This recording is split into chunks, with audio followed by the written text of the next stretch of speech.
Para sa mga mahilig kumain dyan, save the date dahil 5 araw na Hog Festival ang isasagawa sa Quezon City sa darating na Marso. Bilang paglahok ito ng Pilipinas sa most number of pork dishes ng Guinness Book of World Records. Kung anong mga putahe ang makikita sa event, alamin sa sentro ng balita ni Clazel Pardilla live. Clazel? Audrey, lechong baboy, crispy pata, inihaw na liempo, sinigang at sisig. Ilan lamang yan sa mga katakam-takam at paboritong lutong baboy na bibida sa 5 araw na Hog Festival 2024. Kasabay nito ang paglahok ng Pilipinas sa most number of pork dishes ng Guinness Book of World Record. Higit 300 magkakaibang lutong baboy ang ihahanda.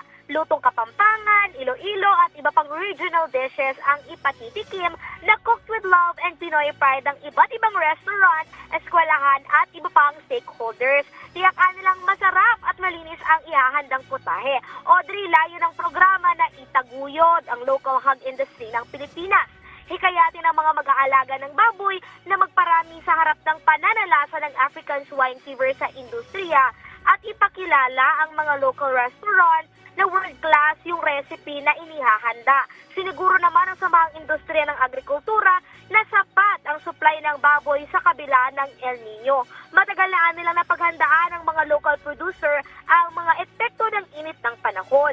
Samantala gagawin ang Hog Festival sa March 1 sa Gateway 2 sa Quezon City. Yan ang muna ang latest mula rito sa Quezon City. Balik sa iyo, Audrey. Okay, Clazel, sigurado ang tanong ng ating mga kababayang mahilig kumain. Paano ba makikibahagi dyan ang mga kababayan natin na mahilig sa mga putahing may pork? Yes, Audrey, alam mo, bibili lamang sila ng 180 pesos na halaga ng ticket at makakakain na sila ng 10 pork dishes. So, sulit na yan kasi 10 naman na iba't ibang variety yung matitikman mo. Pero syempre, dahil nga baboy, plus mainit yung mga panahon, magdala na rin sila ng lasartan.